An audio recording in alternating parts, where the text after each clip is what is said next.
it will be very easy for other banks to approve you with their credit card.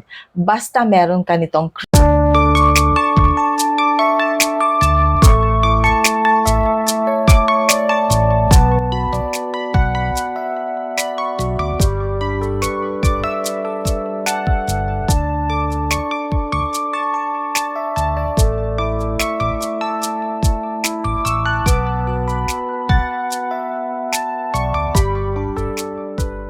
Hi everyone, Crisel Morales here. Welcome back dito sa ating YouTube channel.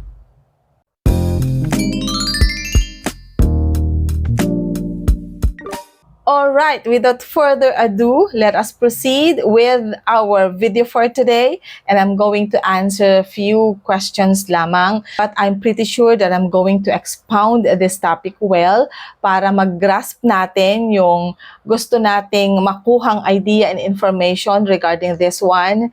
And uulit-ulitin ko lang po that if whenever hindi kayo satisfied sa mga kasagutan ko, you can get in touch with me naman by commenting, no? Or kaya pwede nyo naman akong i-PM sa ating Facebook Messenger there. Alright, sige, let us proceed.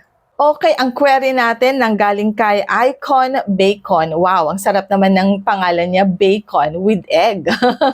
Pang breakfast natin tomorrow, so why not? Okay, ang kanyang query, totoo po ba na kapag platinum yung credit card mo, mas madali kang ma-approve sa ibang bangko pag nag-apply ka versus sa mas mahabang tier? Thanks. Alright, so this is a very exciting query to answer. Alright, so totoo nga ba na mas madali kang ma-approve with credit cards from other banks kapag platinum na ang credit card mo? Ang kasagutan dyan ay totoo. Alright, ano bang meron sa platinum? Bakit ganon? Di ba parang unfair? Paano naman kapag meron naman akong credit card pero hindi platinum? Maa-approve din ba ako with other credit cards from other banks? Okay, let us find out. Ano ba kasi ang platinum credit card? Alright, ang platinum credit card kasi is the top level among the premium credit cards available in a certain bank in the US, and even in the Philippines, all over the world, actually. Pero kapag meron silang titanium or diamond, pangalawa lamang si platinum. But as long as there is no titanium and diamond na credit card sa bangko na yan, at platinum ang meron, that is already a top-level kind of credit card. Ang platinum credit cards is generally reserved doon sa mga clients na mataas ang credit score at maganda ang credit history. So, hindi ka basta-basta makakakuha nito if you are not really qualified. This credit card requires a higher level of requirements, like mas mataas na annual income at mas mataas na annual fee. Kumbaga, kaakibat na yon. And what's good about the platinum credit card is that mas mataas din ang credit limit na binibigay dito. Bakit sila nagbibigay ng mas mataas na credit limit sa mga clients or people approved with a platinum credit card? Because the bank have already tested their credibility. Importante yung credibility na ikaw ay dapat mapagkakatiwalaan ng mataas na credit limit. Kaya sila nagbibigay ng mas mataas na credit limit. Ngayon, sa question ng ating subscriber na bakit madali ka na lang ma-approve with other credit cards from other banks if you already have a platinum credit card from your existing credit card issuer.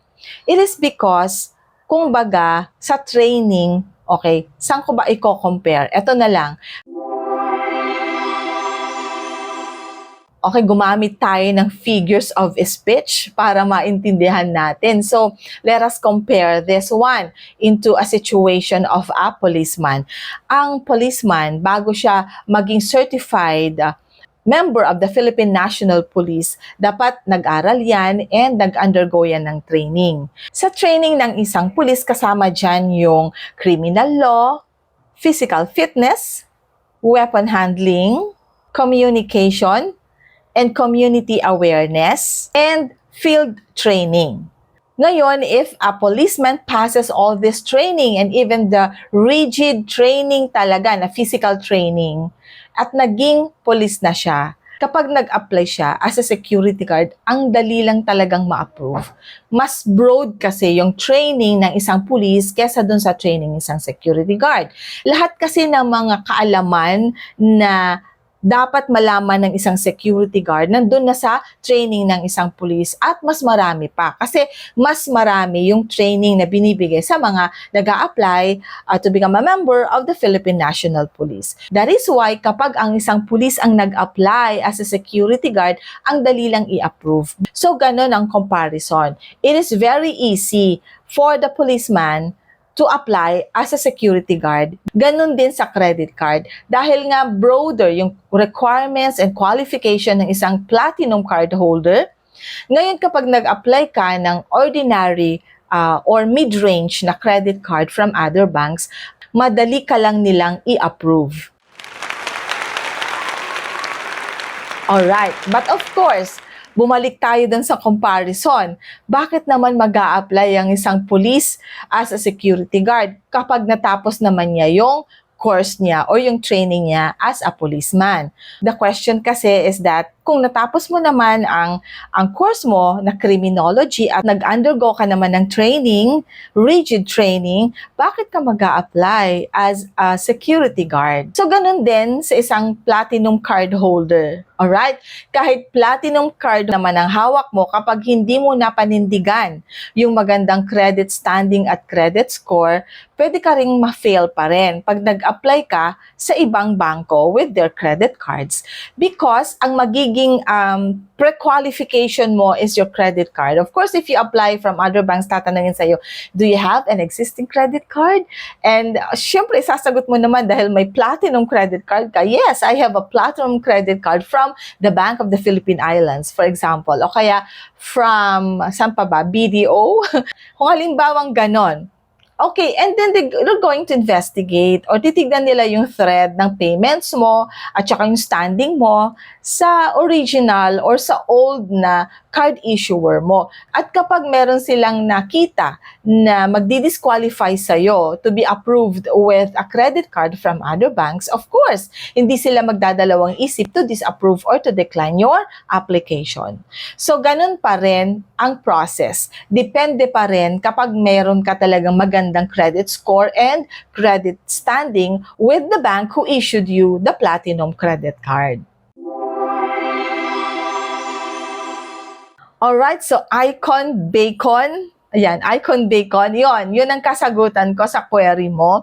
Yes, you will be easily approved if you have a platinum credit card with other banks, provided maganda pa rin yung credit score at saka yung credit standing mo with your existing credit card issuer. To sum it up, Platinum Credit Card surpasses the credit card tier or gradation.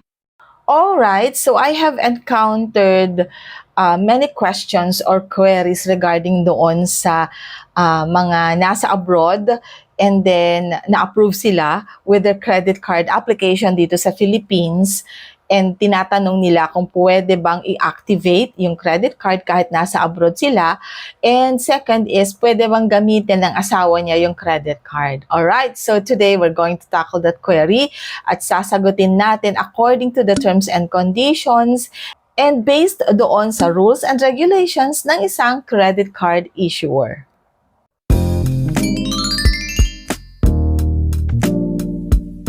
Hindi lang isa o dalawang subscriber ang nag-inquire tungkol dito.